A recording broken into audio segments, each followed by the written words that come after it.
right. Welcome. And yes, Brian Sullivan, I have it in one braid so you can eat me. Because like a lot of people always sit there and say, oh, Jack, your braid is like, you know, all over the place and your hair whip is gay. Well, I really don't give a shit what y'all think, okay? Because I flip my hair back, check my nails. Baby, how you feel? Feel good as hell. Yeah. So I'm feeling good as hell. Because I'm counting down the hours until I finally get off and I can have a cruise with my boy Darren for his birthday. That's what I'm getting excited for. I'm getting excited for this cruise with Darren tonight, or this Darren cruise on Saturday. I can't wait for it. I'm excited. I just feel really good, you know? I forgot to do something. Yeah, I forgot to do something. Shit. Start my tablet here. Yeah, I forgot to start my tablet. Yeah. Alright, there I started my trip, so now I'm good to go. So, yeah, I'm counting down the hours. Because I can't wait. I can't wait. I seriously cannot wait to go on a cruise with Darren for 2 hours. I think it's going to be fun. I just can't really wait to, you know, hang out with him for his birthday. My earwax thing broke today, so I'm a little pissed off about that. So I had to clean my ears out with the conventional Q-tips today, and so I was really pissed about that shit because, you know, I bought this earwax machine, you know, and I wanted to charge it up and make it work, but then all of a sudden, for some odd reason, it just stopped working. It didn't want to reset itself. It didn't want to do anything, so I chucked it across the fucking house today and got really upset and mad. Because, you know, when Jack doesn't have anything go his way, he starts breaking things. And, you know, why is it that I can't have anything just fucking go my way? Like, seriously. I set these goddamn cans on this fucking seat so they don't fall on the floor. What do? Fall on the fucking floor. Every single fucking goddamn time. You know? I just wish, for once in my life, like some goddamn thing could just fucking start to go my fucking way. Just once. I mean, I don't know what it is. I really don't fucking know what it is. I really don't know. I really have no fucking clue. No, I don't. I don't have any fucking clue, and I sure as shit don't understand why stuff just doesn't want to fucking go my fucking way. You know, I've never understood that. It's like I wake up in the morning and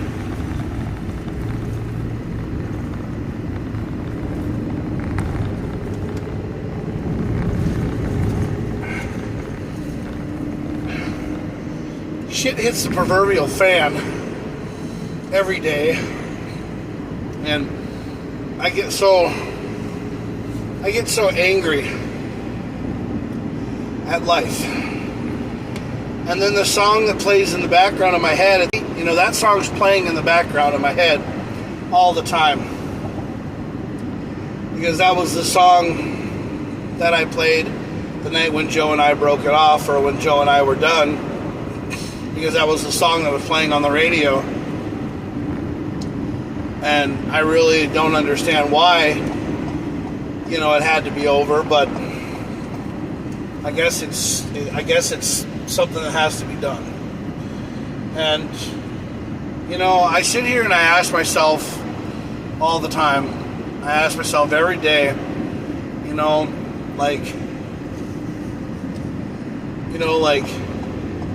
I sit there and I say to myself, Jack,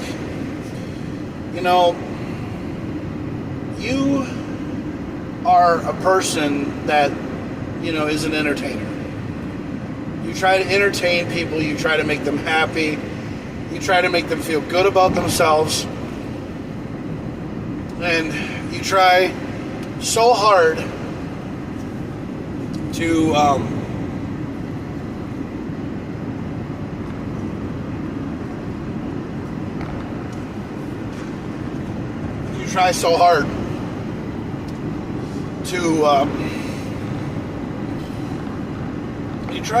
make it work.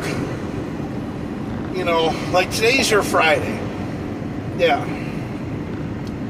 And you're just starting work. And you're going to get done with work at about like 6 o'clock in the morning. You're going to go home. You're going to sleep for a little bit.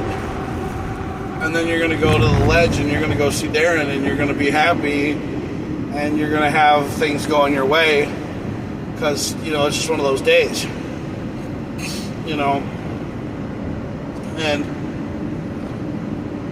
I'm just trying to do all kinds of things in my life to make me happy.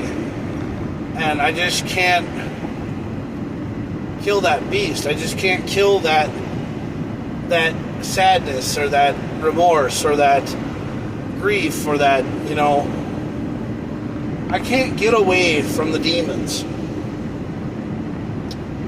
And Nadia said something to me the other day, or Nadia or whatever. I just call her Nat, and she's a really cool friend of mine. She's with TJ, and she said something to me the other day, and she said it was really nice to see me, and she had a big smile on her face, and every time she sees me, she has a big smile on her face, and I really think that she's, to be 100% funny, I really think that she's like this gothic angel that's supposedly supposed to be my friend. Because anytime I'm around her, she doesn't like, okay, it's not like it's anything like, it's not anything like, it's not anything like that. So don't think that. I mean, she's like a sister to me, is what she's like. But she always makes me smile. Like, she's always somebody who makes me happy. Like, she always makes me smile. She makes me feel like I'm supposed to matter. And she has that thing about her. And I thank her for that. I thank Nadia for that. And, and that is just, or Natalie for that. I thank her for that. And I really appreciate her like that, And I just think that she's really cool. And I totally appreciate the shit out of her. I really do. I appreciate her.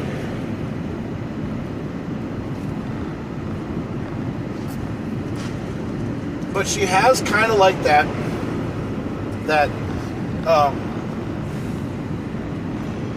so you've seen the girl from Beetlejuice, right? And then the girl from the Addams Family, kind of like the Wednesday. Yeah, she kind of has that Wednesday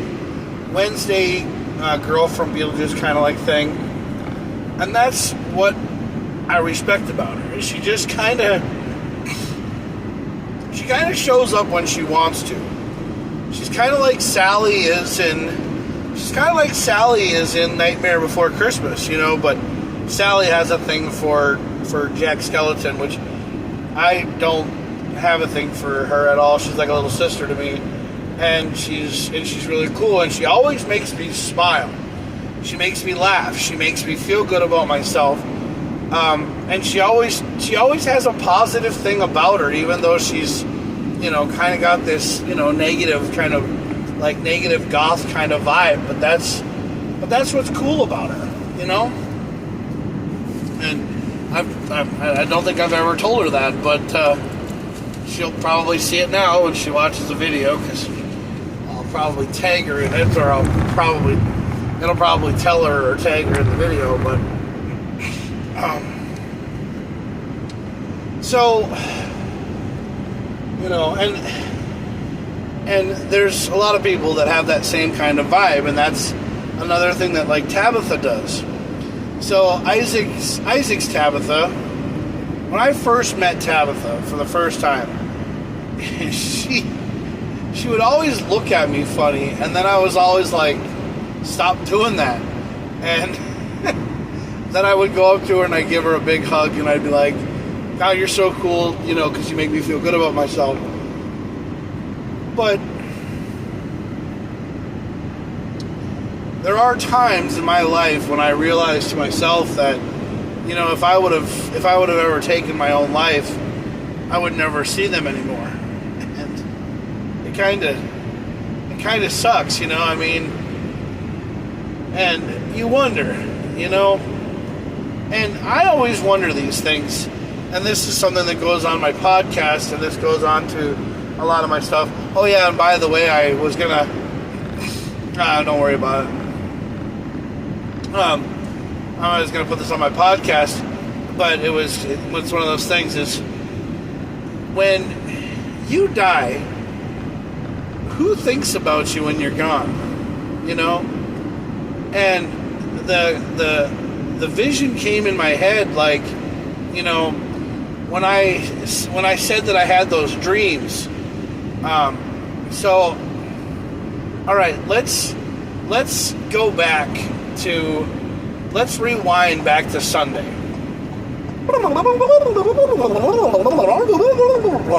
Okay, now it's Sunday. I had a dream on Sunday. I was sitting in my bed, in my bathroom. I was filling up the bathtub with water. Now, I wasn't doing this in my real bathtub. I was having a dream, and what was happening was I was dreaming that I was getting ready to submerge myself in my bathtub and drown myself. That's what I was thinking about doing last Sunday. Doing that. But it was a dream. It wasn't a real thing. I wasn't really thinking about killing myself, because I always think about it, but I don't do it. And I'm not ever going to do it, because I've always thought really hard and deep about what would happen if I did. Like, who would miss me? Like, who would come to my funeral? Like, would anybody carry my casket? Or would they just, like, you know, bury, or would they just burn me and throw my ashes out in the lake?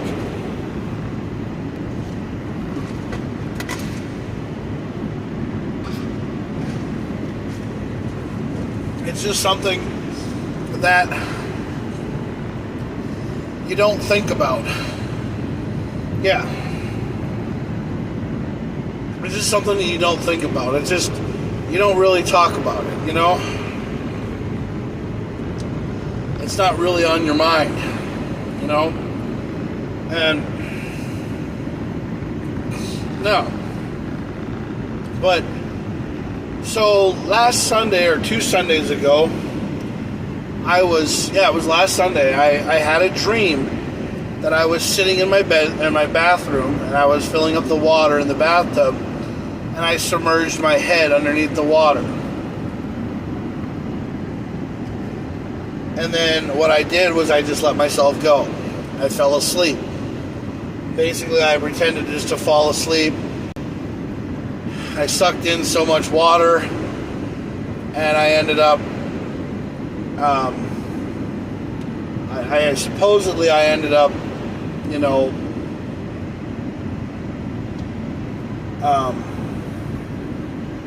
I was like out.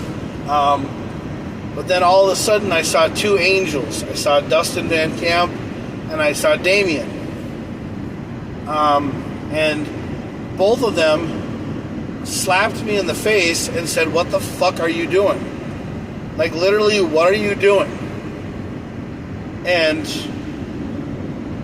I woke up, splashed water against the wall, and I looked around, and there was nobody there. This was last Sunday, but it was a dream. It wasn't real. It never happened. It never happened. It was a dream. I had a dream about this, and I said something about it in a dream, and people said to me that, people thought that I almost tried to kill myself last weekend. Well, I actually dreamt it, so it wasn't legitimate. It wasn't true. It didn't happen. It never even came about doing. It was because it's not that I don't want to do it, it's just that I'm not ever going to do it anyway because I don't want to. I don't want to do it because it's not a cool idea. It's not something that is, and Modest is tomorrow, by the way. So the Modest Car Show is tomorrow at the Convention Center in Minneapolis, if anybody cares. But no, I'm just saying. So I didn't go through with it. I didn't even drown myself yesterday, or last Sunday. But I always sit here and I always think about what friends of mine, if I am going through this kind of shit, what friends of mine would even know about it? Like, what? Like, who would know about it? Like, who would know about it? Would anybody care? And I sit there and I think to myself,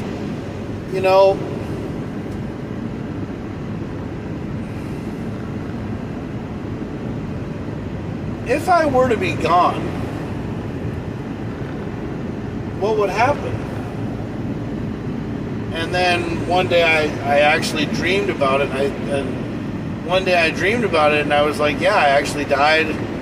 I dreamed about it, and nobody came to my funeral. My parents buried me. My parents buried me. My sisters were there. Like, all the family was there. Yeah, all the family was there, and my parents didn't even know who to. My parents didn't even know who to held the message. They just posted it up on my Facebook page that I died, and they were like, well, yeah, there's a funeral here, and they put the obituary and all this other shit, and said stuff about it, and that was it, And my parents had food and drink. They celebrated, and they had a big family get together, a reunion or whatever. I mean, Carrie and Kim and all those guys were, well, I don't even think they were there. I think the family was there. I think all the immediate family was there. All the immediate family was there, and everybody was there, but none of my friends ever showed up. And Brian posted a message on the Facebook page and was like, no way, this isn't legit, this isn't real. And then my mom messaged him back, said, yeah, it is,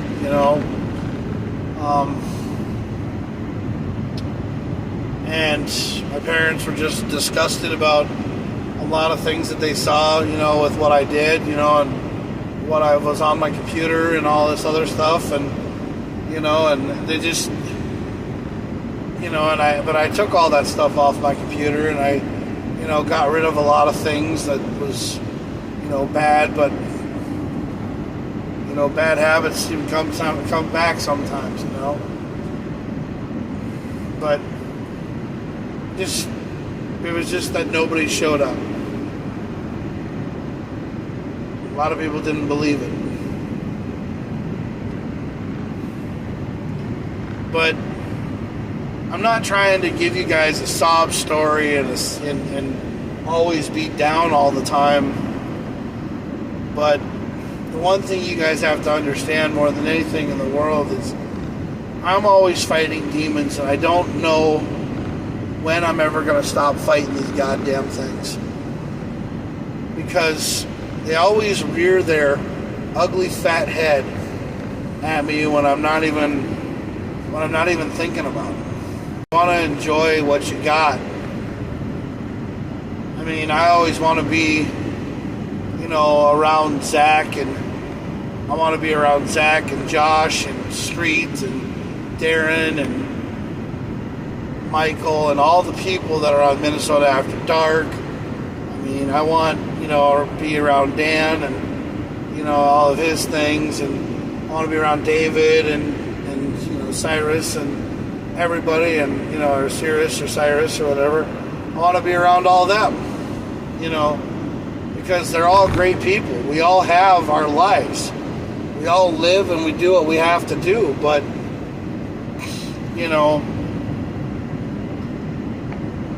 we just sometimes feel better when we're out of our shells,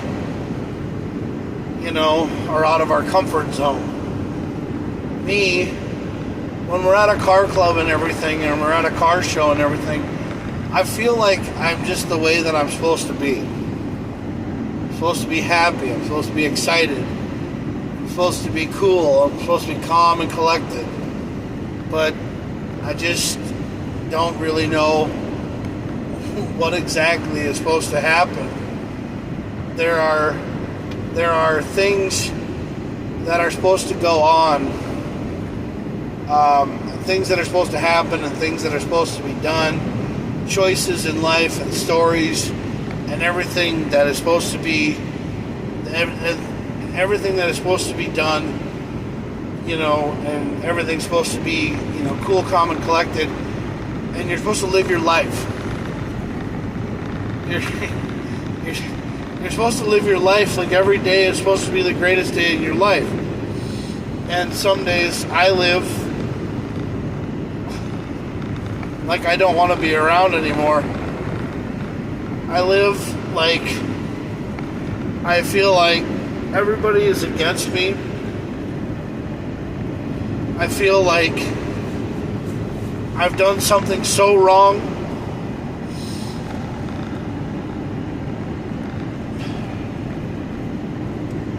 And I just feel like everybody hates me. And when I feel that way, I basically feel like Eeyore. I basically feel like the whole entire world is just coming down on me, and I can't hold it up anymore. I can't be like Atlas and hold it up anymore. I'm completely and utterly effed. And I'm better off just dropping the ball and being done.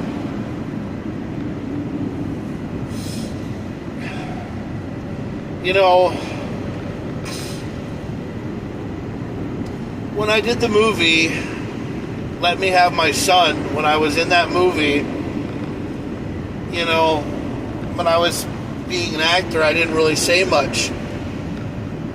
I really didn't talk much, and one of the reasons why, I don't know if they didn't want me to talk or if they didn't want me to say anything. They just wanted me to be a big guy who didn't really say much.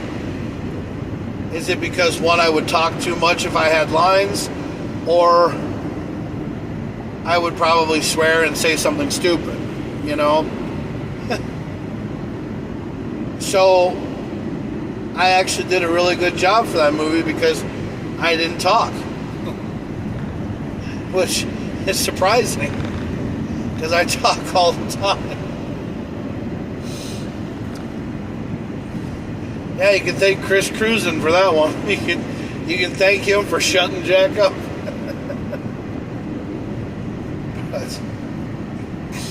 But see, I want to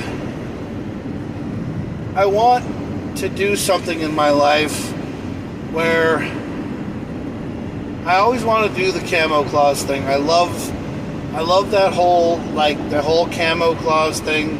I love doing that for you guys. I love being there and playing it at Christmas time, but it sucks. I only play it at Christmas time, and you guys only see it at Christmas time. But one of the things though is I like being, I like being myself. I like being JakKlauZ, and and like I've said before, and I'll say it again, once I get this divorce happening and my name gets changed in the state of Minnesota, maybe things are going to be different for me. Maybe that's where the new beginning is going to happen. Maybe that's why it's so hard for me to get there, is because, one, I'm so close to it. It's just that I don't have it. And, maybe that's God's way of saying, hey, Jack, you're almost there. You just have to get it done.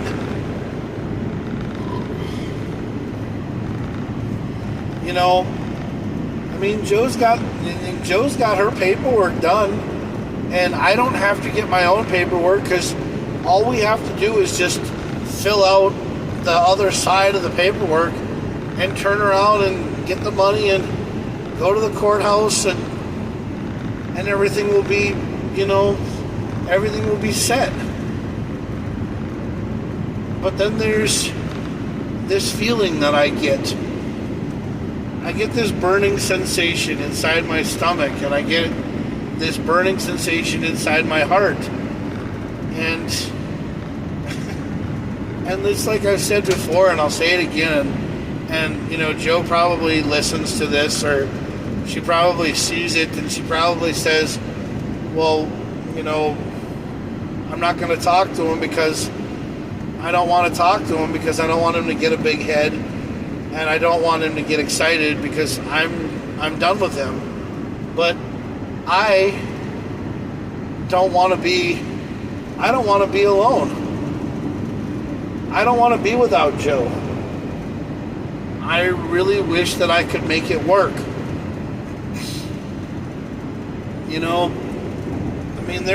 There were times in our relationship that we were happy with each other. At least I know we were. We laughed, we had a good time. We, went out on dates with each other. We did stuff. We never really actually had a proper honeymoon. No, we never did. We never actually had a proper honeymoon. We never went anywhere. And if I could do anything in my power to make us have a proper honeymoon, I would have. I would have loved to have gone to England to see her family after we got married, and had a big party and hung out with them, and and done stuff. And the funny thing is that I've told Joe this a lot of times, but I told Joe this after we got divorced. I told her that, after we talked about divorce, I told her that the idea that I had was for us to save up money and then go back to England and end up living in England, because the thing is I didn't really see anything, being here. I didn't really have anything in Minnesota. I never really did. The only thing I have in Minnesota is my mom and dad. And,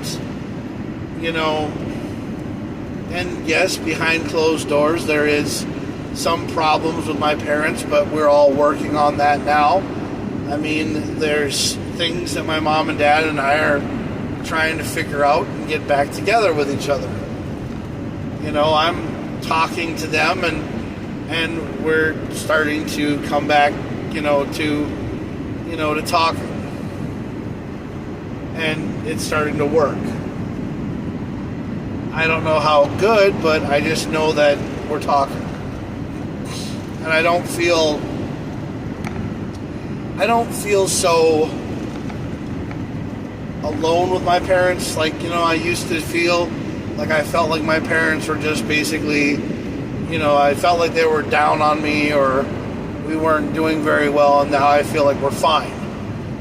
I don't know why that is, but I'm trying to figure it out. But, I'm just going to let that one marinate in the back, because, I love my parents, because my parents and I we are two different people, and I work a little differently than they do, but the thing is that I have my moments and they have their moments. But I love my mom and dad. Never gonna stop loving my parents, okay? I mean, they work in mysterious ways, but they're also, great people. So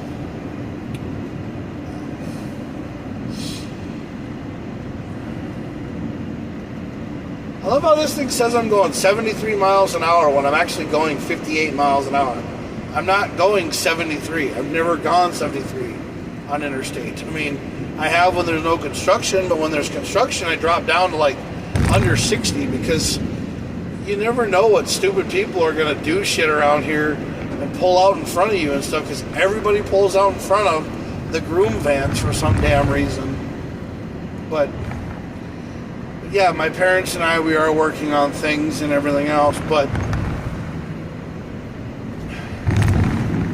like every day I have a lot of things in my head and a lot of things in my mind, and my brain just works so differently than everybody else. And one of the things that I think about all the time is I think,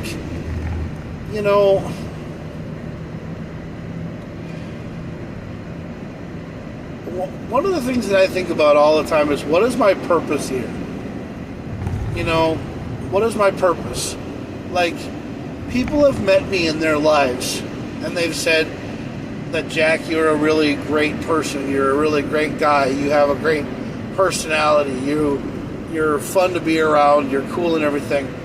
But I've always wondered what my purpose is. Like, why am I here? Yeah. Like what,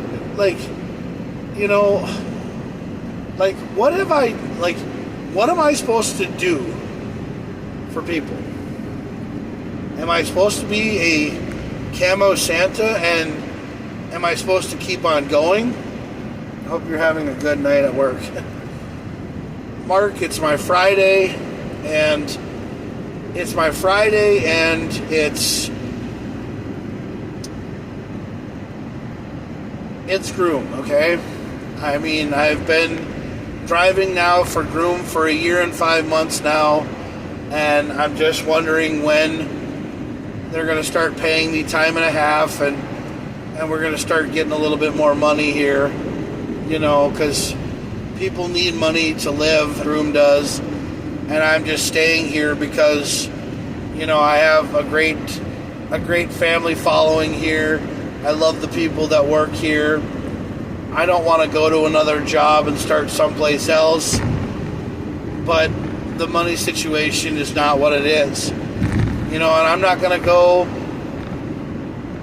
talk to Andy and, get on my knees and beg for more money or anything else. I'm just going to keep working until, somebody comes along and gives me a $18 to $22 an hour job or a $26 an hour job and tells me, hey, we want you to work for us. We want you to come work for us now. But I'm going to still work for Groom because I know someday that this company will pull its head out of its ass and it'll start paying people, money, especially its good employees, the ones that are willing to live, breathe, and die Groom, which there's not too many people who do that. But the thing is that I'm taking away a lot of things in my life. I'm getting rid of cable. I don't want Netflix. I don't want Hulu. I don't want to watch TV anymore because every time you turn on the TV, there's always something that triggers my depression. Because there's always somebody who has something that I don't have. And then I get so pissed off. It's like when I watch Jersey Shore.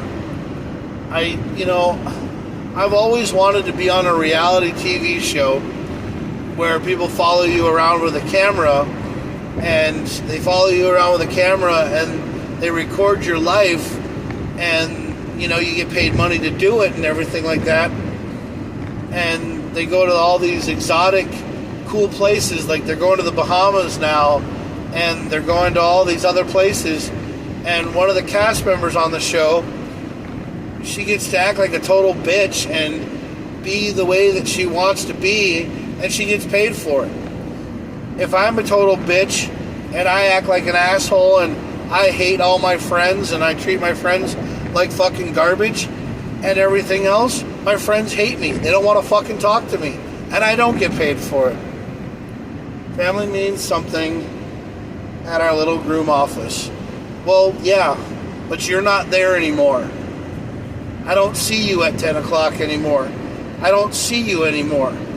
I talk to you on, I talk to you like I used to talk to my ex-wife. My ex-wife and I used to Skype all the time, and this is how we used to talk. We used to Skype. We used to FaceTime. We used to, like, Zoom chat is what we used to do. That's the only way that I talk to you, Mark. Yeah, that's the only way I talk to you. I only talk to you through this. Because, one, you're on a different schedule than I am. And I don't know. See, you guys have to understand. You guys have to understand. I don't message anybody, okay? I don't message, I don't call, because the reason why I don't message or call is because, one, I don't want to call you in the middle of something and interrupt you and piss you off. I don't want you to be mad at me. Because every time I do something, it either pisses somebody off or it makes them upset. So the reason why I do these videos is because I do these videos on my time, and then if anybody wants to watch them, by all means, go right ahead. But at least I didn't piss you off. At least I didn't fucking interrupt your bathroom break, or I didn't interrupt your prayer session, or I didn't interrupt, I didn't interrupt anything. I basically left you alone, and, I left you alone, and you watched when you want to watch. But the thing is that you missed out on, a couple of hours of the show because you just finally watched in the middle of the thing.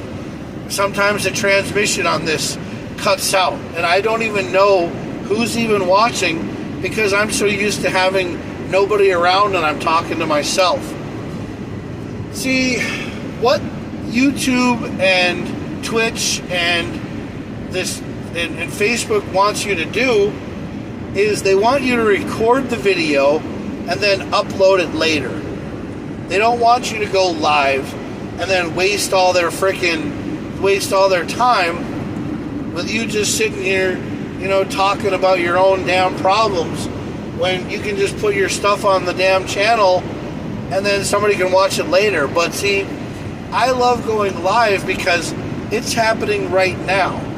This is happening now. And I am ready to talk, and I'm ready to do my live diary. And basically what the JakKlauZ show is my live diary. It's my live diary for everybody in my family, which I mean friends, family, people who are on Facebook, Instagram, Twitter, TikTok, all that shit. If you know JakKlauZ and you know who I am, you will know that I will sometimes go live at 10 or 9 o'clock or 4 o'clock or 5 o'clock, but I will always go live. And when I go live, it's time for you to listen to what I have to say and message me what you want to say, and I'll look at your comments on the Facebook thing or the YouTube channel, and I'll listen to what you have to say. It's like the Jack Craning News at 11, but you never know what time I'm going to come on, because the thing is that I come on when I'm goddamn good and ready to. I would like to tell everybody in a message, hey, I'm going to go live in a couple of minutes, but you know what? I don't want to do that. I want to be spontaneous and be JakKlauZ and be who I am, and then I'll go live when I'm goddamn good and ready to. Because that's my story, and I'm sticking to it. And I'm not drunk or anything. The only thing I ever drink is Celsius. I drink these cans called Celsius, and they have really good flavors. They're really good flavors. They taste good. They're caffeine. Yeah, they're like 200 milligrams of caffeine or whatever. They're not carbonation. No. They're just caffeine. They're caffeine sodas. Yeah, they're caffeine drinks or something. Yeah. But one of the reasons why I don't talk or I don't message my friends or message my family is because, one, I'm too goddamn afraid to have somebody yell at me. Because I've been yelled at my entire life by my family. My parents used to yell at me all the time because, one, they wanted me to shut up because I talk too much. I didn't know how to shoot free throws. Didn't know how to clean my room right. I didn't like their dog that they had. I didn't like Lady.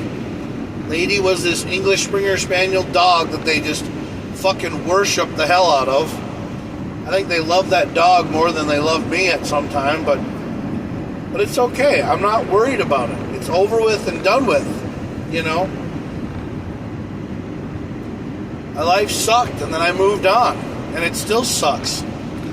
I'm living my life day to day, every day, one day at a time, trying to figure out when this freaking bug is gonna go away, and people are just gonna start loving me.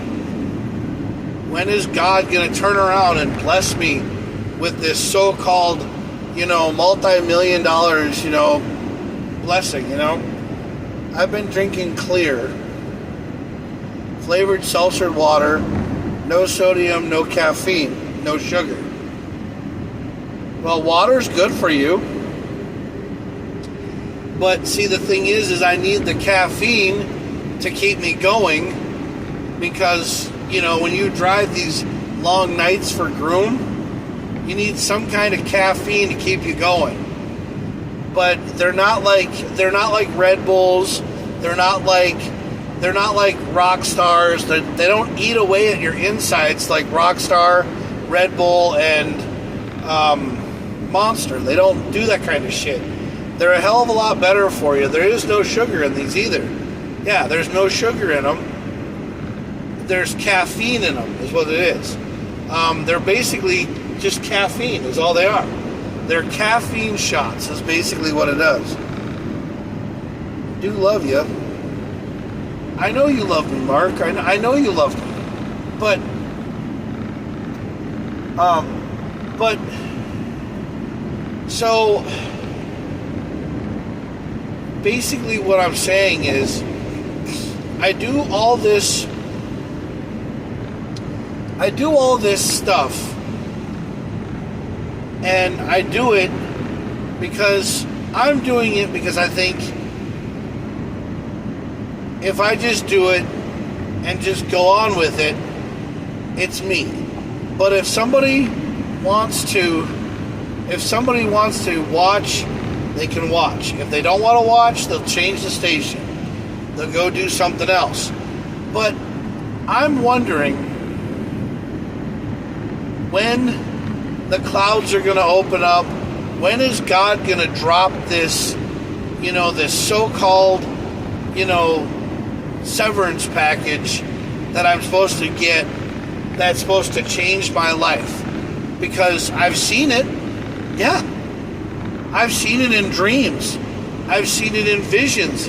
I've seen it that I have been a guy who basically is everybody's friend. He's, built like a brick shit house. He's jacked. He's muscular. He's great looking. He's happy. He has money. And he helps people get through problems. Basically, he's immortal. And he has an unlimited supply of funds. Like, his money never runs out. He basically just goes, and like somebody comes up to him and says, hey, I need clothes, or I need this, or I need that. And Jack just does it on the YouTube channel. He does it on a thing called KamoKlauZ Cares. And all I do is do these videos on YouTube, and people are like, this guy's from... So I go and buy like pizzas for the homeless. I go and do that. I go and give people money.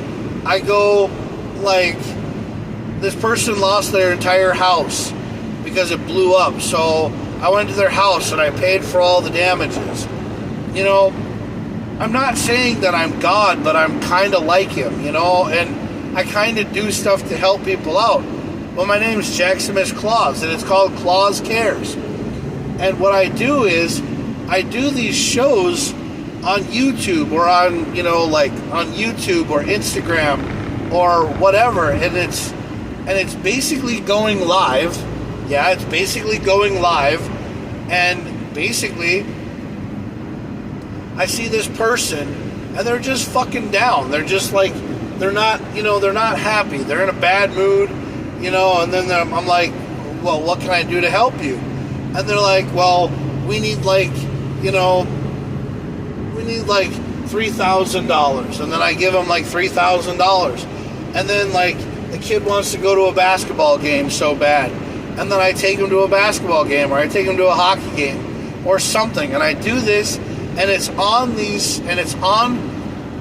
my YouTube channel. It's called KlauZ Cares. And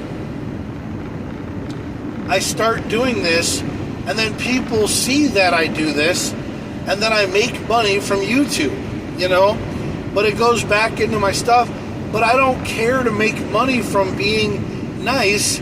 I just keep doing what I gotta do. And then this one guy, because I had a dream about this stuff.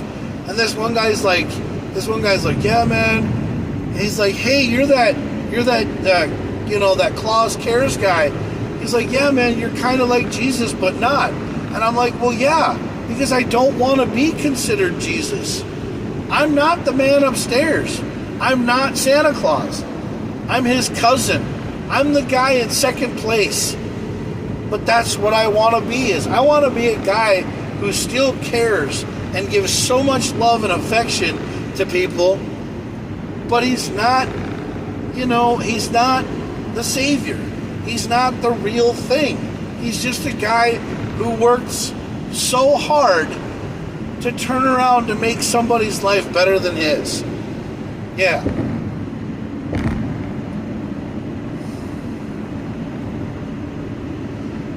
Because that's the kind of guy that I want to be. I love all kinds of people, man. I don't hate people. I can't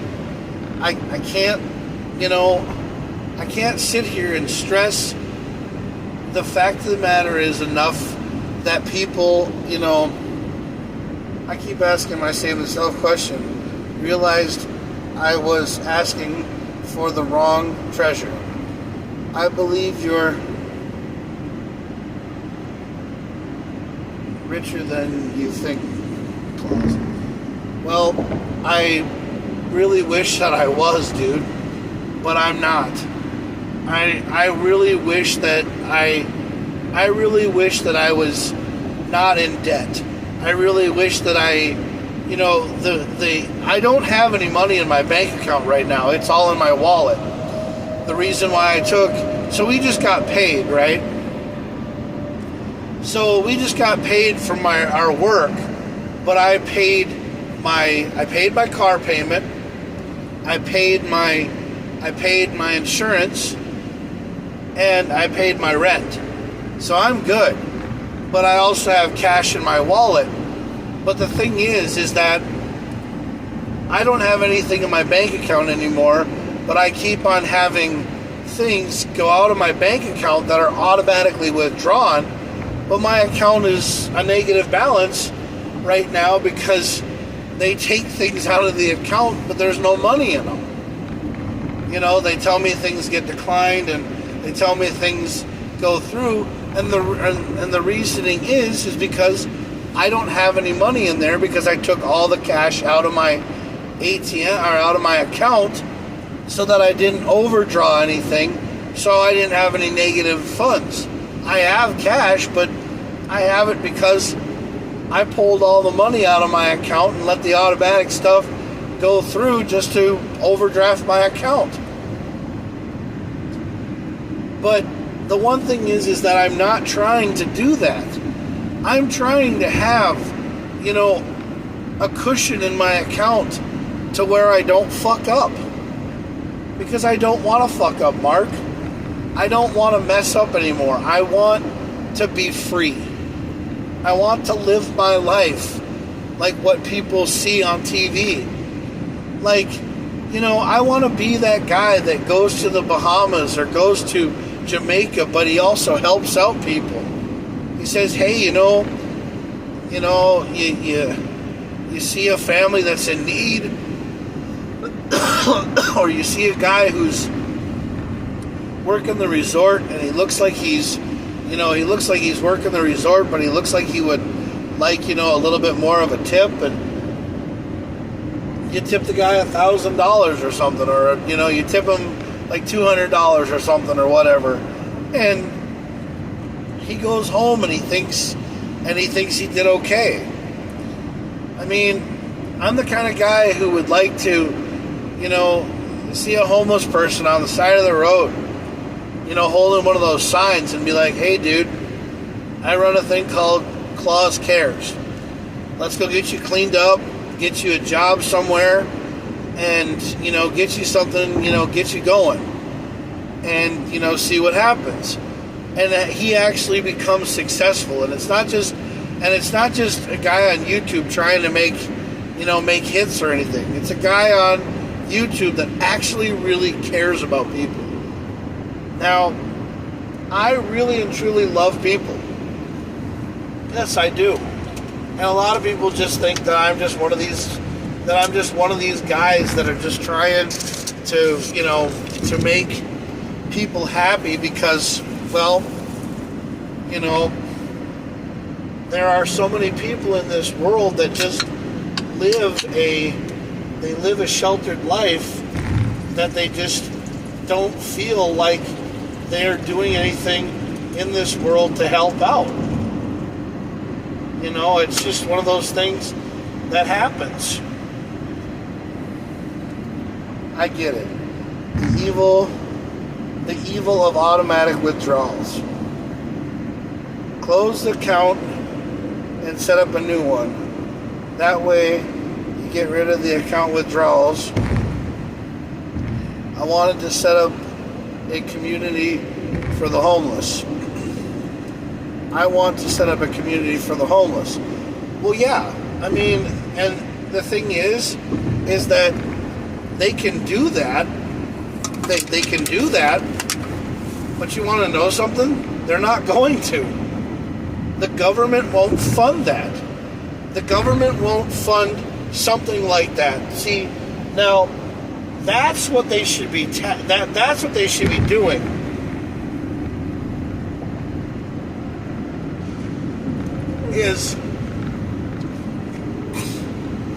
That's what taxes should go to. Like, instead of rounding every penny up and putting it towards building new roads and building new stuff like that, what they should do is they should build up a community for people who are homeless shelters, like a veterans like a veteran shelter or like, or something like that. And our tax dollars go to building stuff like that. And all this money that we give to foreign aid or foreign health from other countries, what we should do is turn around and help out our homeless people here in America first before we worry about somebody in another country. We can't just keep on, going on and keep on giving our stuff to somebody else in another country. We have to worry about America first. And other countries should understand that. Other countries should understand that first. They shouldn't slander us and think that we're such bad people. I mean, we have helped them out. Yes, we've helped out Ukraine. We helped out, all these other places. So you know what? Now we should worry about the United States of America first. And then whatever money we have left over after we take care of our own people, then we should worry about another country. And I've been saying that for years. But then when I say shit like that, people sit there and they go, well, you're an asshole. And I'm like, why am I an asshole? They're like, well, that's how your DT thinks, your Donald Trump thinks that. But the thing is that it's because you didn't come up with it yourself. You didn't think of it yourself, so you're going to take it on. You're going to take it out on the person who's doing it right now. But I don't even know if he's doing it. I don't even know if he's doing it because they talk so negative about the damn guy all the time. They never talk positive about him. They never talk positive about him. They never say anything good about him. They always say things so bad because everybody has got this negative, dildo shoved up their fucking ass that they have to have up their butt all the time to be negative all the time. And I don't fucking like that. Remove the negative dildo from your ass and throw it out the fucking window and start thinking positive. Because if people would start thinking positive and start thinking like, hey, everybody in this world is all created equal, some work harder than others, and start taking care of themselves, staying in their lane, and understanding what kind of a world we live in,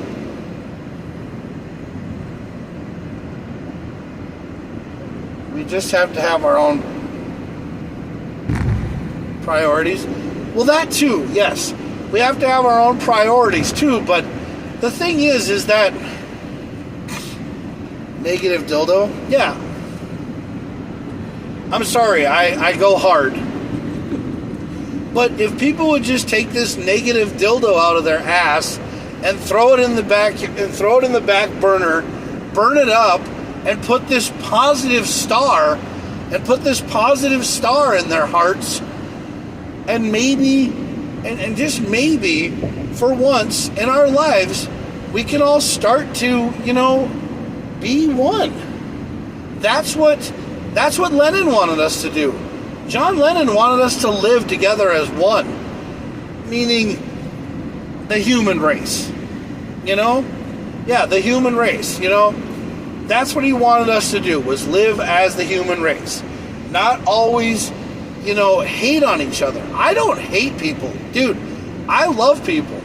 I tell everybody on my bus every day that I'm glad that you're a part of my bus and I love that you're here. Now, some people probably take that the wrong way. But the world we live in needs to just start taking care of their own priorities. Like you're saying, Mark, they need to start taking care of their own priorities and concentrating on USA first. Make USA what it used to be. When it was made in the USA, it was made by people who worked hard, who believed in their home field. They believed in their home field advantage. But now all of a sudden we're resourcing out. We're going to China to get stuff. We're going to Russia to get stuff. No, we want it made right here in America. We want it made here. We want cotton that we grow. We want gas that we make. We want electricity. We want wind power. We want things that make things happen. Because resources and all that shit can be right here in the great state of the US of A. It can happen. You just gotta put some, I always say this, that if people would stop bitching about other people's problems and start focusing on their priorities that would make America great again or make America better, they could start doing shit. Like, okay, so these Epstein file things, who really gives a shit about the Epstein files? Move on. It's over. It's done with. Let it happen. Just let it die. Just let it go. It's like the thing with the Coldplay people. I mean, obviously, the Coldplay concert was that shitty that they had to have a kiss cam. I mean, what the fuck? Who has a kiss cam at a concert? I mean, kiss cams usually happen at baseball games, soccer games, hockey games. But at a Coldplay concert? Was the concert that shitty that they had to have a kiss cam? I mean, I understand Coldplay isn't really like the greatest, band out there. I mean, they're not like they're like Jelly Roll or, they're not Jelly Roll or like, Jason Aldean or Luke Bryan or somebody like that. Well, I'm one of the $4.1 million man. Well, I'm the $4.1 million man would have to care I'm getting to help me recover. Well, yeah, I want you to recover, man. I want you to feel better. I mean, I know that you're going through a lot of shit right now, especially with what's going on with you, because, well, you're obviously on the road to recovery because you need to recover because somebody needs you back. I mean, Cody's the only other friend I have at work. If I lived somewhere else, I wouldn't have the care I'm getting to. Okay, I read that wrong. Sorry, Mark. Well, we'll take about a year. So it'll take about a year. Okay. And then you'll probably be back at Groom. But anyway, just so I'm losing track here. I'm getting sidetracked here because I'm thinking about something else. But what's happening is that everybody has their own style of ways to go, of ways that they want to go about this. Now, me, one of the things that I've seen, one of the dreams that I've seen, is that one day I bought lottery tickets.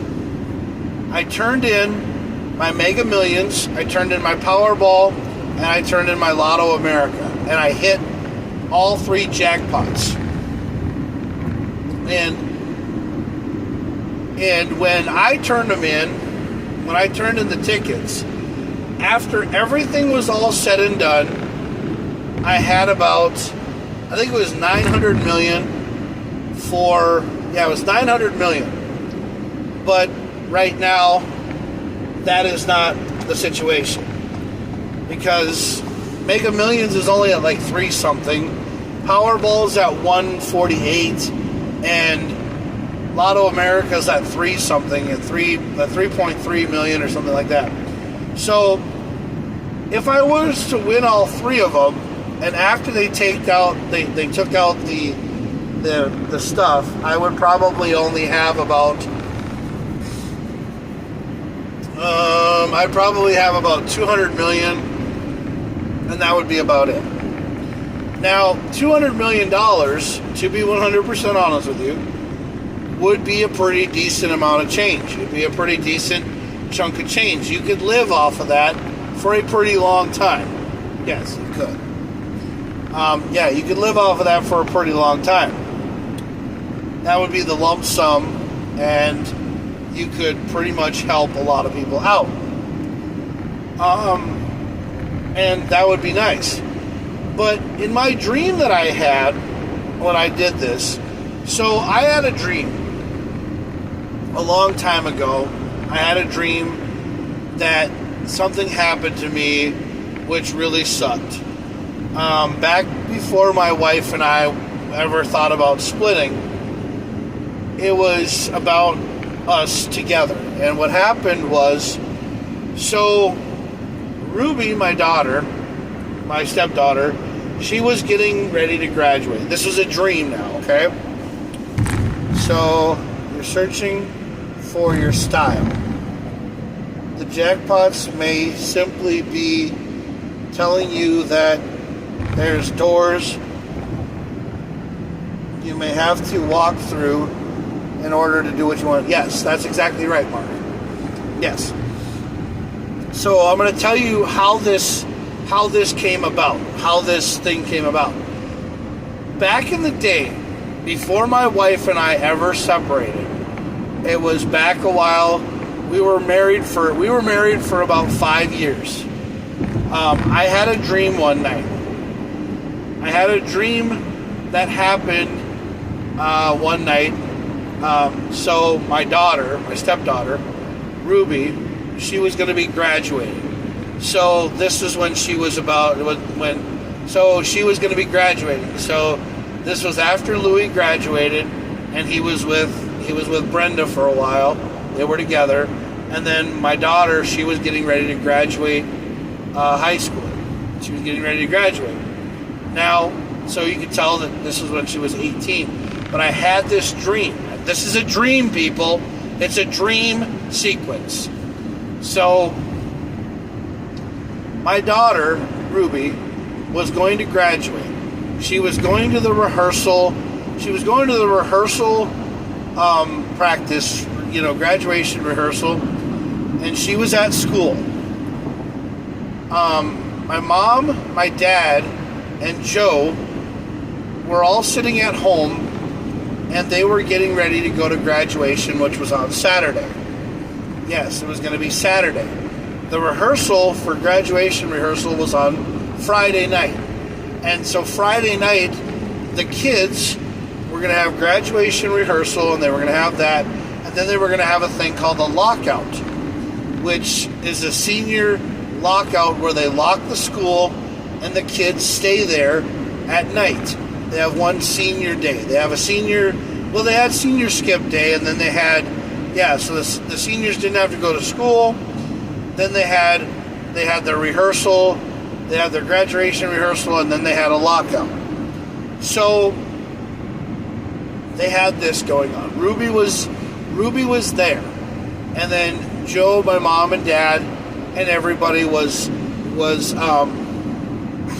at home. This is back when I lived with my parents. So this is what would happen if I lived with my parents all the way up to Ruby graduating. Yes. So we would have saved money instead of living in houses and living in apartments and living in places that we got kicked out of. So basically, if my parents would have let us stay with them at their house until Ruby graduated, then it would have probably been a little bit different. Well, the thing is that this dream that I had, so Ruby was graduating. Graduation was on Sunday. Yes, graduation was on Sunday. I was working for Groom. So, actually I think graduation was Saturday, not Sunday. I was working on Saturday. I went to work on Saturday. I went to work so that I could get done for graduation. So I came in and I told, because the graduation was at 6 o'clock. Yep. The graduation was at 6 o'clock, and it was at 6 o'clock, and I was supposed to be there and everything else. And I was supposed to be done at like 5. I was getting done at 5 so that I could drive home and go right to the graduation. So here's what happened. So Saturday comes along. Ruby stayed at the school on Friday night, so she got up, and then she ended up going home on Saturday morning, and she was actually going to graduate from Alexandria, not from Sauk Center. Yeah, she was going to graduate from Alexandria. So she got a ride from a friend, and, she came to my mom and dad's house. She showered, and then she went to the school. So she was at the school. The time was about, because Ruby had some things that she had to do. She had to do some things at the school with her friends. They had to get their caps and their gowns and everything all done. They were going through all their old stuff and everything, and this was on a Saturday. Graduation was at 6 o'clock at night. And so all this was going on. Ruby was at the school. Joe, my mom and dad were all sitting at home. They were getting presents. They were getting stuff together for Ruby. And all of a sudden, Joe had some kind of thing hit her really hard. Like it was like a cancerous thing. And I don't know the term for what happened, but she had some kind of hemorrhage in her head, and she ended up falling. Yeah, she ended up falling. She ended up getting really dizzy and getting really sick. So she had some kind of cancer thing or something give her like a hemorrhage in her head, and she ended up falling. And then my mom and dad rushed her to the hospital. They were taking her to Douglas County Hospital. They went around a corner to go to the hospital, and there was a semi-truck that lost control. The semi-truck crashed into my mom and dad's. They had a Ford Escape. Yep, they had a Ford Escape. Aneurysm. There you go. Yes. So Joe had like an aneurysm or something in her head. She had some kind of thing in her head, and she ended up going to the hospital. She got really sick. She started throwing up. She started doing all kinds of stuff. So she was sitting in the back of this Ford Escape. She was sitting in the back seat. She was screaming. She was doing stuff. And my dad and mom were rushing her to the hospital because they had a better relationship than what they had now. I mean, my mom and dad, they loved Joe. And we were doing good is what we were doing. We were doing great. And then all of a sudden, Joe had this aneurysm, and they ended up rushing her to the hospital. On the way to the hospital, they got killed by a semi-truck. A semi-truck lost control, a tire exploded, and they ended up crashing into the Escape, killing my parents and Joe. Yeah, they killed Joe and my parents. So Ruby didn't know what happened because she was at the school. Louie and Brenda, they were busy living their lives, and they were going to get married after Ruby graduated. They were going to get married. They were going to get married. They were thinking about it, but they were just living their lives, and they were, taking care of each other. They were both at work and everything else. I was at work with Groom on Saturday. I was trying to get done with work. So I get a phone call. I get that phone call that nobody ever wants to get. I get a phone call from a trooper in Alexandria saying that my parents were driving this car, this Escape. Now, what happened?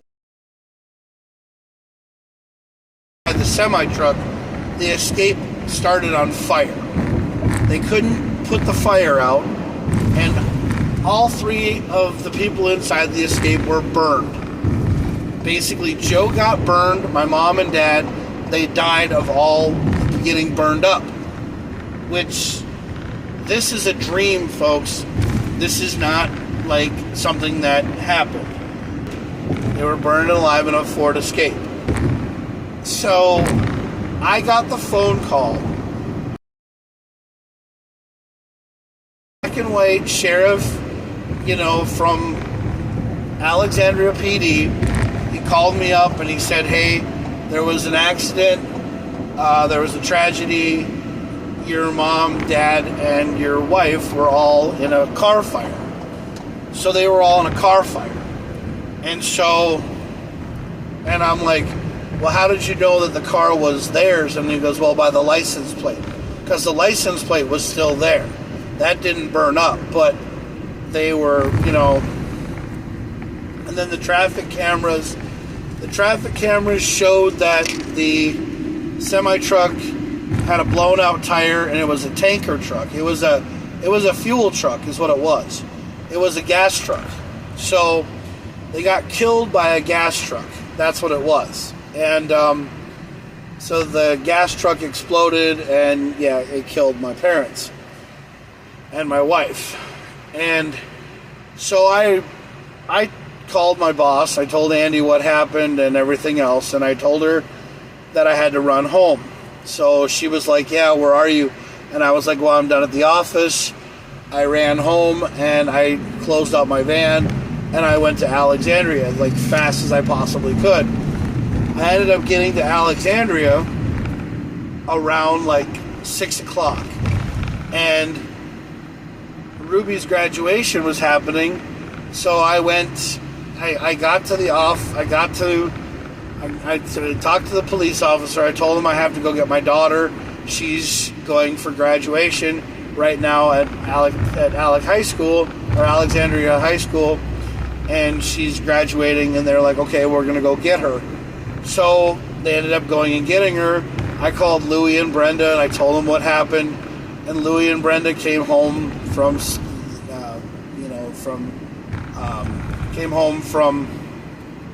St. Paul, because they were living in St. Paul. So they were on their way home. Or they were on their way to Alexandria. They were on their way to my mom and dad's place. And so all this stuff happened so fast, and I couldn't believe that this happened. But this was a dream that happened in my life. And as soon as everything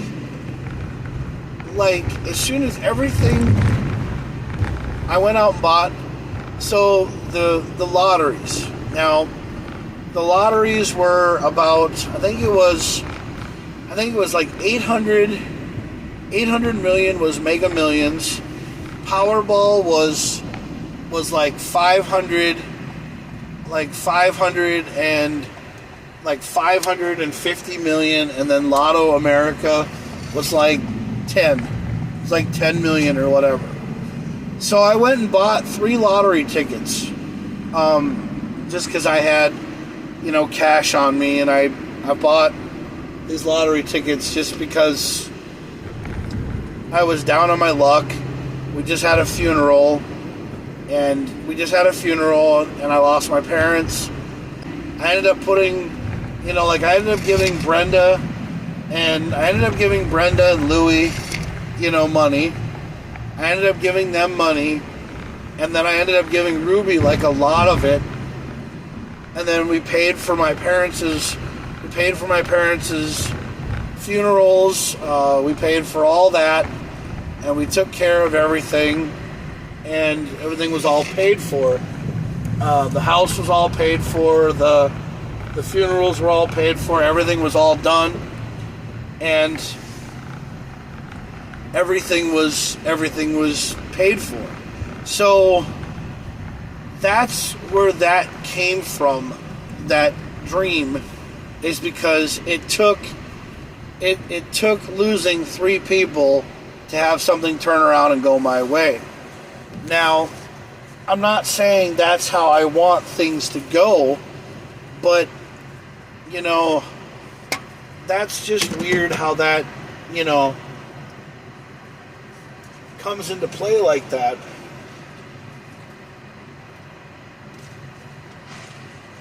and people will think, well, Jack, if you saw that,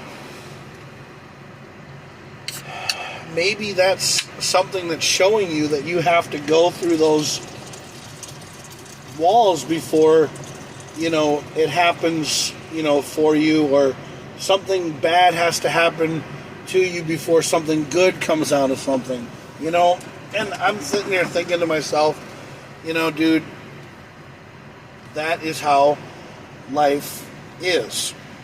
But sometimes you have to go through negative things in your life for a positive thing to happen. And I don't think that that's, one of the things that I don't really know.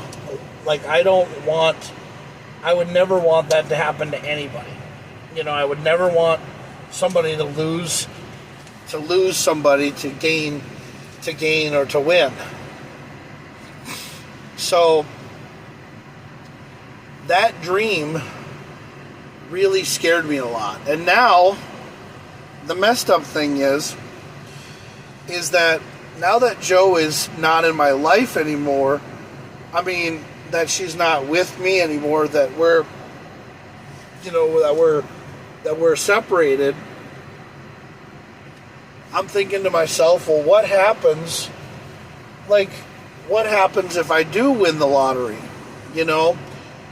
And the thing is that if I ever win enough money to take care of myself and to take care of Joe and get her back to England, that would be one of the things that I would do, is I would help her go back to England, because that's where she wants to go. She doesn't want to be here. She wants to be back with her family. At least that's how she makes it sound. And that's what I want to do. I want to help her get back home. Because, and again, I ruined her entire life. And the thing that I want to do is I want to make it right. Yeah. Because that's how I want to be. That's what I want to do, is make it right. And everything else. But it's just one of those things that, you sit there and you think about, and you really do think about it. It really does get to you, and you sit there and you think, well, hell, if I had it a certain way, if I had things go my way, what would I do? Like, what would I do if I came into that kind of money? And, it's like they always say, when one door closes, another one opens. They always say that the path of righteousness, could she get a hold of an embassy and they would help her get home? I don't know, dude. I have no idea how it works. I'm trying to talk with her. I'm actually trying to sit down and talk with her and to try to be civil about everything, because I ruined her entire life, man. I sit here and I tell her that I ruined her entire life, and I sit here and I tell her, that I would love to be able to make everything right, because all I want to do is make it right. I don't want her to be in pain. I don't want her to be suffering anymore. I don't want her to feel like she doesn't matter, because she does. And I know for a fact that I messed it all up. And all I want is for her family, the kids, Louie and Brenda, and Joe and Ruby and all of them guys, I would love for all of them to go back to England and just leave on a positive note with me, being like somebody that they can count on if they need, something. And what I mean by that is, that I still have enough money after everything's all said and done, after we send them back to England, that if they ever had any problems in England, that I could come fly to England and I could help them out, and be a guy who, still cared, even though that we're not together, but I could still be somebody that we could be friends, or, but Jo doesn't want my help because she doesn't want me to say things about her down the line where, that I helped her out and stuff like that. I love Jo. I never have any, I don't hate people. I really wish that people would stop saying that I hated them all the time. I don't hate people. I had a problem that I couldn't fix, and I got scared, and I got so mad at myself that I turned around and got mad at them. What happened to me is, when I get into a corner or I get into a situation that I can't get myself out of, I get mad at everybody who's around me, because when I start to get down on myself, then I get down on my friends. Because I don't want people to hate me.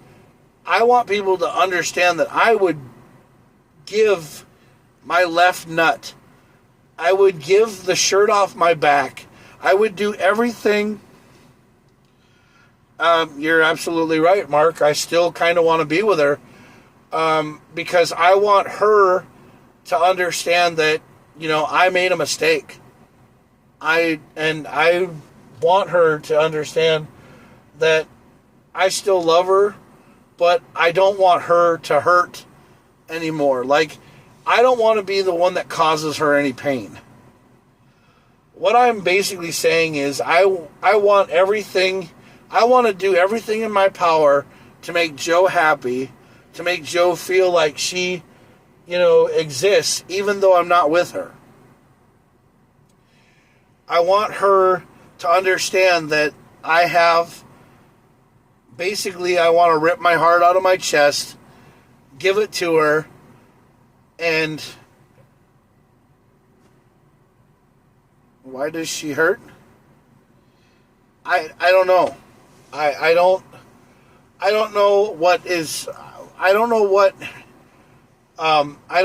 what her thing is. I haven't really sat down and talked to her. That's her side of the story. That's her side of the story.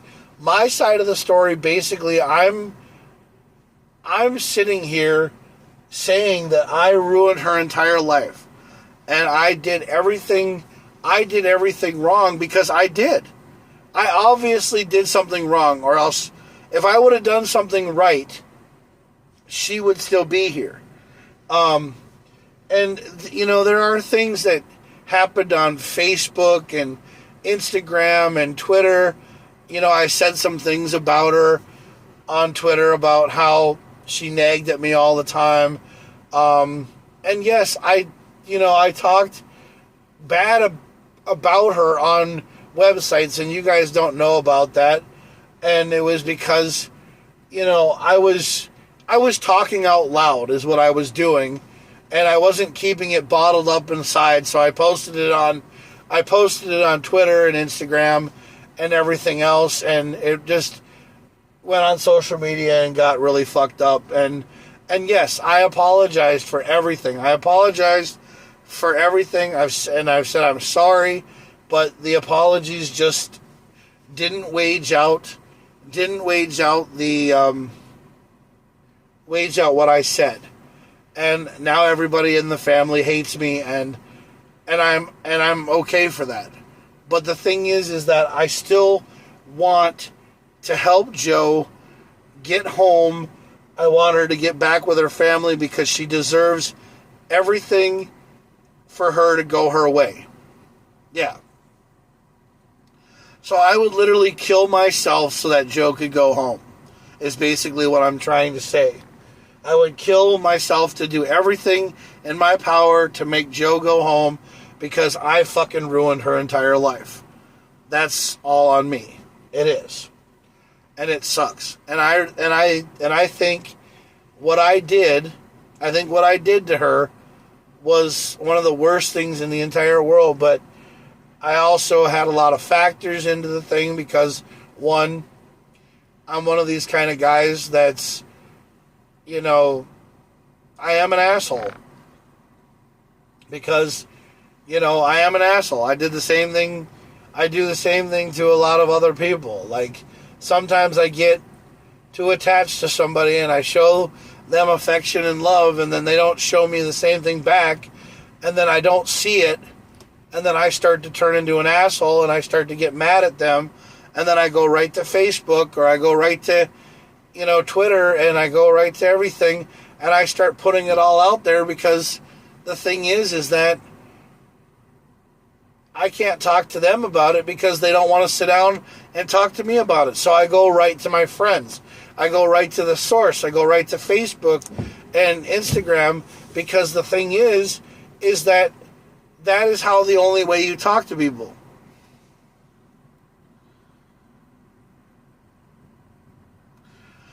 Yeah, I think we were both a little broken. I think we were both a little bit messed up, but the one thing is that Joe was perfectly fine. I was more broken. I think Joe was more broken about what I said on these, these Instagrams and Twitter and stuff like that, and I pushed her, so I said a lot of bad things, dude. It was really bad shit. I should not have ever posted it on Instagram or Twitter, and it's stuff that was really bad. It was really fucked up stuff, It was one of those things that if a guy didn't say it, we would never know the answer.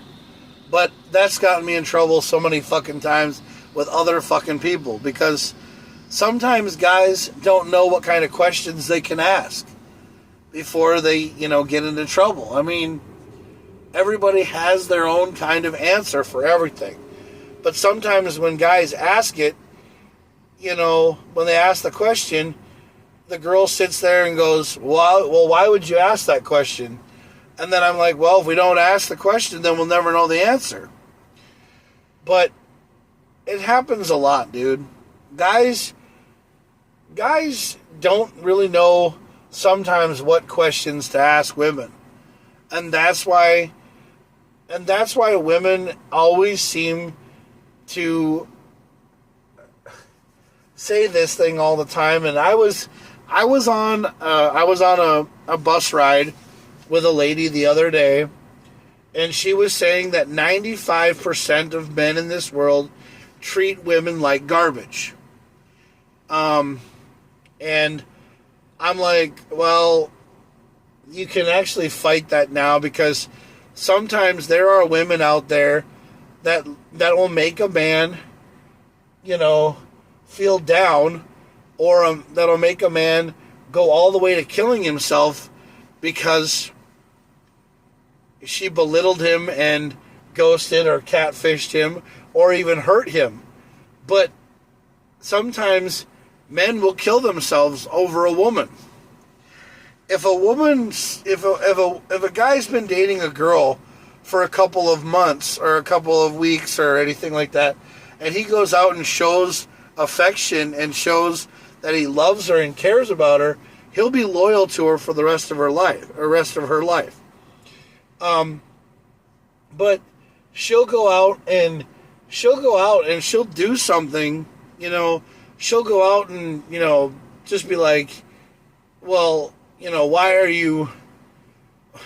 you acting this way? Or why are you saying these things? And a guy will do just about anything, I think it goes both ways. Women often don't understand men either. Well, yeah, there you go. I mean, that's what it is. It's like, see, sometimes men will not ask a question because we're afraid of getting yelled at, or we're afraid of getting told that we're assholes, or getting told that we're insensitive, or we're not, right, or we're talking down, or we're treating women like garbage. But the thing is that sometimes women don't understand that when they say something to us, or when they see something, they don't think anything of it. They don't think that we're down. And there was this meme that I saw, where I saw this video, and this guy had a spool of wire. Now, this meme has been shown on a lot of things, and this guy had this spool of wire, and it was like this. But then all of a sudden, over the years, he's been, the spool of wire has been going down. And she goes, well, what is that supposed to mean? And then she goes, well, you have your Jets hat on. Is there something wrong? And he's just like, I'm done. I'm done. I can't, you can't figure me out, But what it is that men will sit here and we'll be with a woman. We'll be loyal to her. We'll do everything that she asks.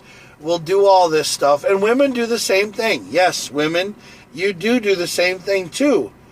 But sometimes we don't go that long with each other to ever figure each other out.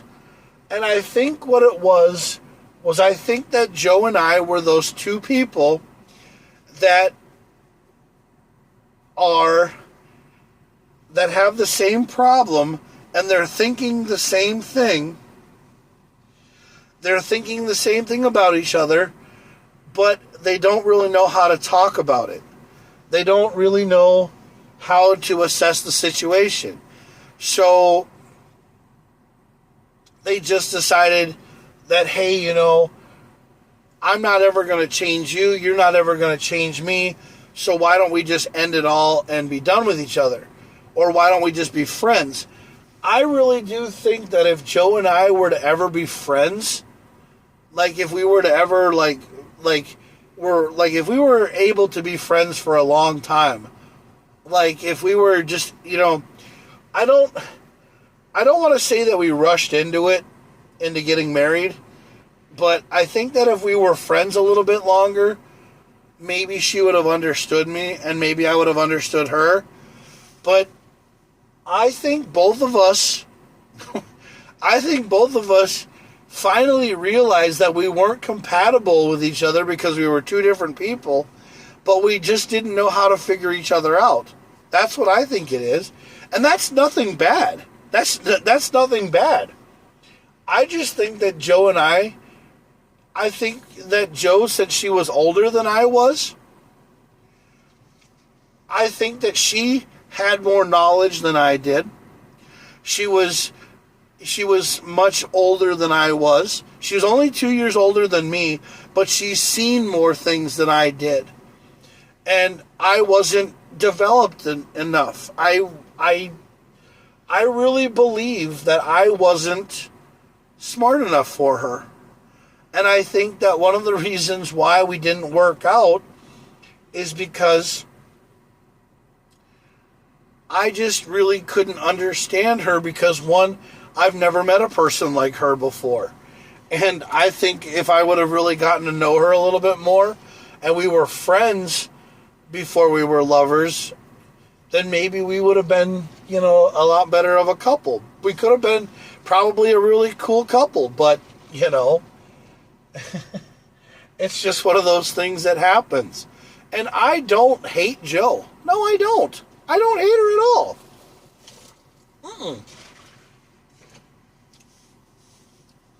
I don't hate her at all. And I hope she doesn't hate me. I just think we had a little bit of a difference of opinion, or things just didn't go the same way that it was.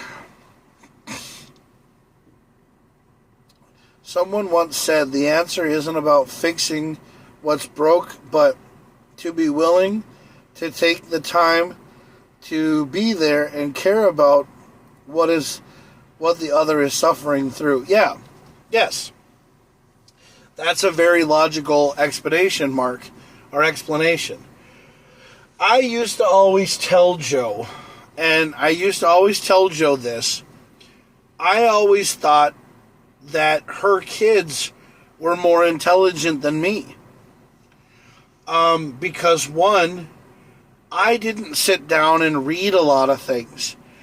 What I do is, since I can't sit down for a long time and read books or understand things, I just sometimes think, well, I'll go about learning it a different way. And sometimes I'll just say, well, fuck it, I can't figure it out. I'm just dumb. I just don't understand it. And people are like, Jack, you're not dumb. You're not stupid. You're not, you just haven't developed yet. And, and I used to always tell Joe that I was like a dinosaur. The older I got, the dumber I am. And, and I actually think that I was right along that logic, because I think what it was I think I found somebody who was too intelligent for me. I really think that a person that I needed to be with is I need to be with somebody who's, like 10 years younger than me, or basically just not be with anybody at all. Because, I don't really think that I have to have anybody in my life to rely on anymore. I just really want to have friends that really get to know me and understand me. And, that's what I want, is friends. Because I don't want to be in a relationship and hurt somebody anymore. Because I don't want to hurt anybody anymore. Because I don't want to be, I don't want to say dumb things to hurt people. That's what I don't want to say. But when you're also a big guy like I am, I don't also want to be one of those guys that turns the corner and then acts up like, backing into my girlfriend, or like turning around and I run into her and then she falls down and hurts herself because I'm twice her size, But I'm also afraid of, I can do some fancy math, but don't ask me to help with third grade math. That's nothing. Yeah, I know. I don't know math either, dude. I don't really care for math either. I mean, if I can't do it with my cell phone, then I can't do math. But I'm not going to do like X times Y or whatever, that shit. That's the stupidest fucking math in the world. Why don't you just do like 4 plus 2 is 6, or, or whatever, Well, whatever. It's, math is something that's just out there for us to crunch numbers and make our brains hurt. Because, you have to do some stuff with math every once in a while, but as long as you can balance a checkbook and know what you're spending and know what you're doing and understand that you don't have to eat at home you don't have to eat out all the time. You don't have to eat out all the time. You can make your own sandwiches and eat at home and have chocolate milk and everything else. And that's what I'm doing now. I am learning to live my life at home more. I don't like to go out much. I like to eat one meal a day. I like to be happy, I like to cook at home. I like to do stuff at home. So I'm learning how to take care of myself, But like I said, if I could just sit down, and talk it over with her, that's what I'd like to do. And I know that she doesn't want to get back with me because I ruined it so much in the past for her. And I know that I ruined it. I ruin everything. Yeah, I do. I ruin everything. I make everything so much harder than it needs to be. And I don't know why.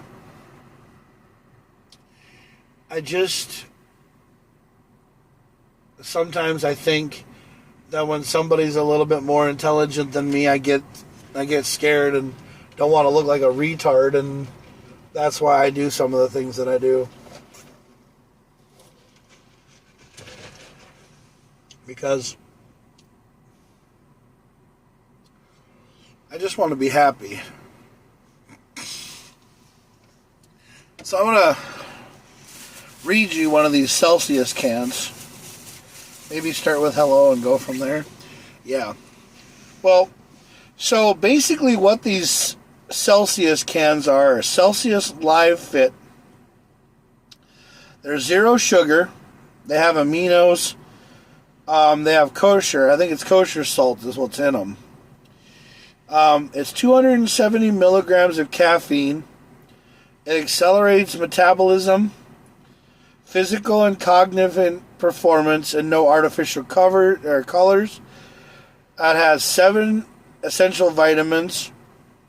Celsius Meta Plus, green tea with EGCG, ginger, and ganja seeds, turns thermogenesis, a process that boosts your metabolic rate. Drinking Celsius prior to fitness activities helps energize, accelerate, burn fat and calories. So, it's they basically say that it contains no juice. A serving size is 1/16 fluid ounce container. It has 10 calories. It has 4% calcium, 70% vitamin C. It has 130% riboflavin, B vitamins, biotin, something acid, and something else. But there is no sugar in these things at all. Yeah, they're essential, energy plus, performance, and zero sugar. Yeah, they're basically just, energy drink that has, no sugar in them. And I really like them a lot. I think they're really cool to have, and I've been drinking them a lot now because, well, I haven't been able to get my Berserker pouches. Unfortunately, that would accelerate my BP. I have a lot of trouble under control right now. Yeah. Well, it's understandable, dude. Blood pressure is one of those things that a lot of people have problems keeping down and everything else. But it's just one of those things. Hold on, I'll be right back. I gotta take a piss.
Well, anyway, so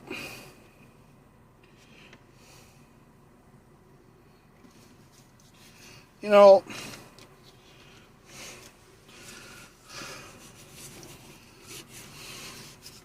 I had to piss. I had to go to the bathroom.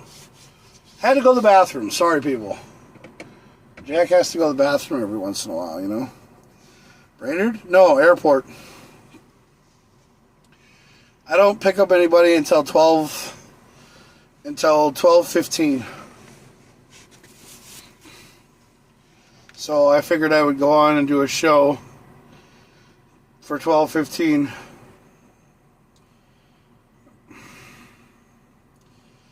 I have 4 passengers. 3 going to Brainerd, 1 going to the office. But yeah, I mean, I would love for anything to happen,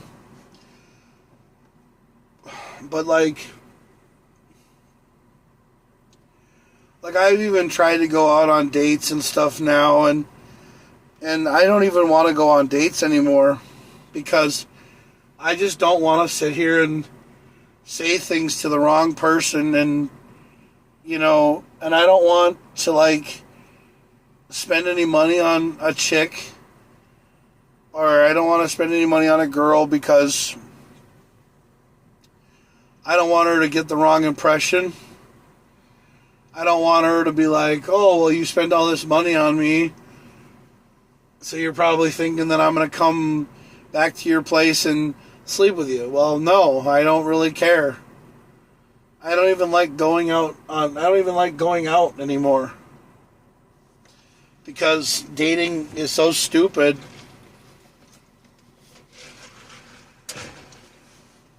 It sucks. It's ridiculous. I mean, like, I tried Facebook dating. All I got was ghosted, catfished, hurt. You know, I never found anybody that I could really have a relationship with.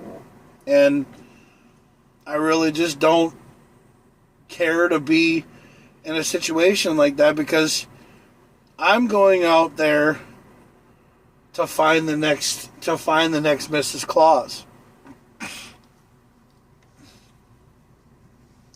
I don't know how to pick them up, so I kind of gave up. Well,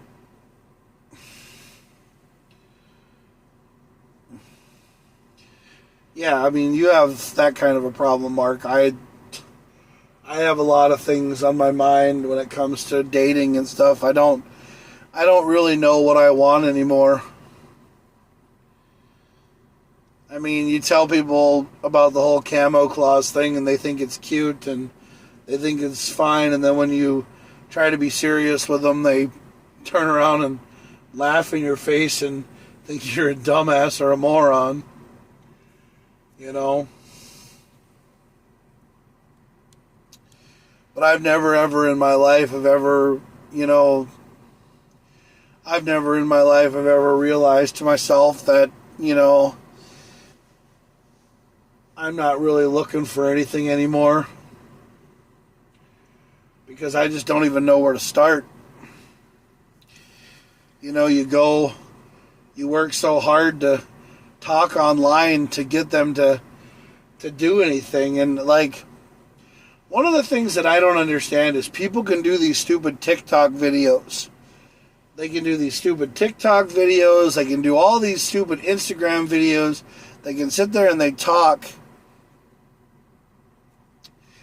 They can talk, you know, they can do all these stupid TikTok videos. They can be like, well, I'm single. I have, you know, I am this kind of a person. I can't find anybody online. But then when you do a video chat with them, it's like a cat to water. It is like they can't fucking do it. They can't talk to you on a video chat because they're just afraid. They're just afraid that you're going to see through their bullshit and you're going to be like, what's wrong with you? You know? See, I like to video chat with people because I like talking to somebody face to face. I like this. Like, you know, I'm on a camera you're on a camera. And see, I really do think, to be 100% honest with you, I really wish that cell phone companies would get rid of the text messaging. Yeah. I really wish that they would get rid of the text messaging, because I really wish that they would do video messaging. And I really wish that they would do video messaging. See them. I'm young. Seen them. I'm young and I want an older man. I'm like, yeah, right, lady. Okay. Well, yeah, that too, okay? I've seen that as well. I've seen the videos and whatever. But the thing is that when you go to a bar, when you walk into a bar, you see a chick sitting there at the bar, you walk up to her and you say, hey, my name is so-and-so, you know, and the girl's like, yeah, cut to the shit, you know, I have a boyfriend, or, you know, they start off being a total bitch in the first 5, sentences that come out of your mouth, then you know right away you're not going to talk to them. You're not even going to waste your time. But everywhere you go, they make it seem like it's so easy to walk up to a woman and have a conversation with them. You know? Because like all these TV shows, the guy walks up to a girl at a bar and he goes, hey, I'm so-and-so. And she's like, oh, that's cool, you know. Like, you know, what do you want to do later? You want me to buy me a drink? And then all of a sudden the guy buys her a drink and they go home together.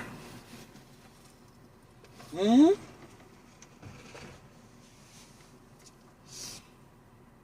But that doesn't happen here.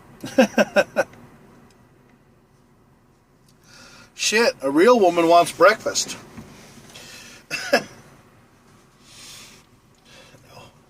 A real woman wants a guy to sign a prenup and a trust fund. That's what a real woman wants. Yeah.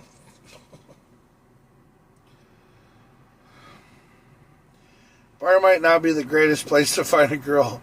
Alcohol is for people who have to deal with reality. No shit, dude. Yeah, but church groups are so great, though, Mark. I mean, on August 8th, I'm going to see a pastor for the first time that I'm going to go talk to. And I'm going to go talk to a pastor. And I'm going to talk to him about my life. And we're going to sit down and we're going to have coffee together. And we're going to talk. And I'm just going to tell him everything that's on my mind. And, you know, and see what goes on. I mean, I've been talking to all kinds of pastors and everything else, from St. John's University and to College of St. Benedict. And I've been talking to all kinds of priests and nuns and everything else. And the reasoning is because, one, I'm serious about getting my ordained ministership and being a pastor, because one of the things about me is that I think I've found God. I think I've actually, found out that maybe God is trying to tell me, Jack, you need to start living your life better, because if you don't, you're not going to be around. I'm 45 years of age. And I'm scared every day that I'm going to die. I'm going to die alone. But the thing is that I would rather just be a camo Santa, be happy, and live my life playing KamoKlauZ for the rest of my life than worrying about dying alone. Minister Claus? Doesn't that sound cool? Or Pastor Claus? I think that sounds great. But, I mean, who wouldn't want to be married by Santa Claus? I mean, that's what I always say. But that's down the road a little bit, Mark. A lot of people tell me that I wouldn't be a good pastor. a lot of people tell me that I wouldn't be a good minister either, because that's not me. That's not the kind of guy that I'm supposed to be. But I've changed over the years. I'm always alone. I rather just be a guy who wants to,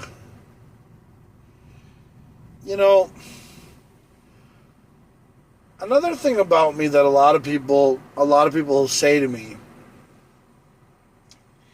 is, so I recently got rid of all my porn. And this is my final thought. I recently got rid of all my porn. But one of the things that a lot of people don't really understand this. Yeah, I know, I gotta run soon. I'm getting to my final thought, Mark. I'm getting to my final thought for the night because I gotta get going soon. So the final thought's coming up. And I've been on for 2 hours.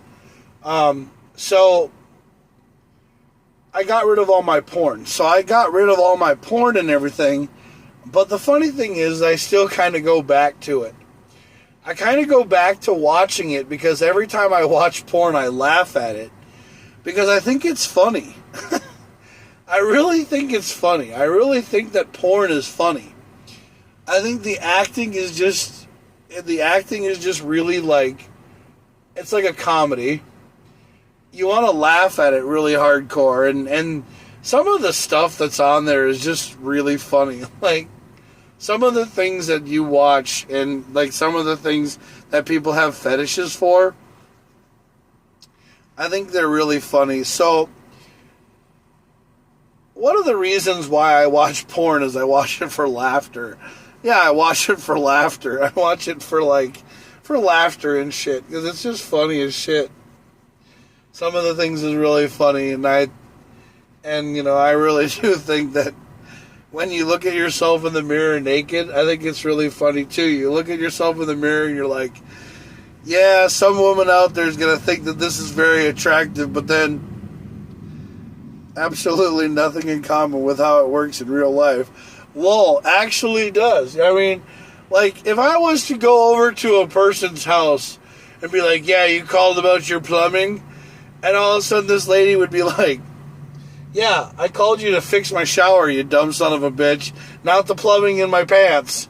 See, that's exactly... That's what I'm talking about. Because, I mean, it's not exactly what it is. I mean, nobody would really, like...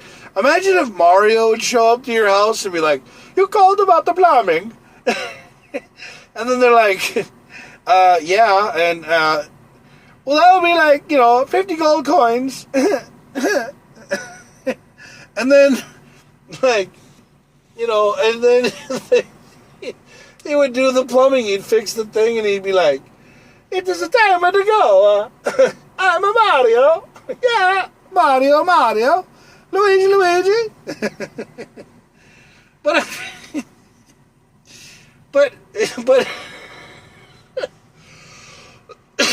nobody would ever do that stuff. I mean, I'm gonna fix your pipes, Mom.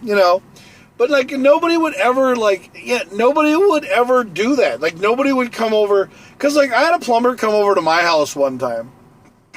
And he was, like, he was using this rotor-rooter type thing, and it was the snake thing, and he was cleaning out these pipes, and I was like, yeah, that looks like it's something deadly. I mean, if you put that inside something, it would just probably rip their insides out, and he goes, yeah, it's not like some porno. And I'm like, very funny. And that's what he told me. Yeah. He told me that. And I'm like laughing because I was like, yeah, it doesn't seem like it is in the industry. And he's just like, whatever. And then sometimes when you tell girls, like when you talk to girls and you tell them, they go, oh, so what do you do for a profession? And you say, I'm a porn star. And they look at me and they go, what? Porn star? Oh, this hasn't got nothing on me. Well, anyway.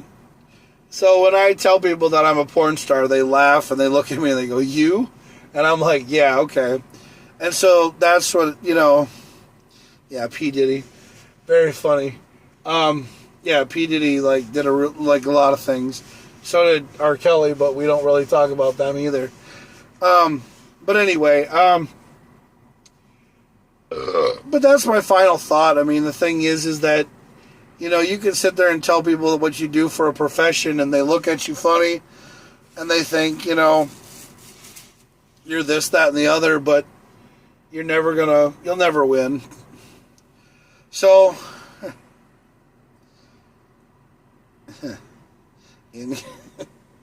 yeah, okay, whatever, just stop. In KamoKlauZ. Yeah, okay, well, anyway, I'm going to get out of here and go, so I just want to say thanks again for watching tonight. Mark Weber, you're the star of the night because you're the star of the night because you were the only one that seemed to watch and be on the show with me tonight, so thank you. But I'm going to get out of here because I just got to get going because we're in 2 hours and 7 minutes, and I don't think YouTube wants me to be around much longer, so I'm going to get out of here tonight, and I'll talk to y'all later. Thanks again, guys.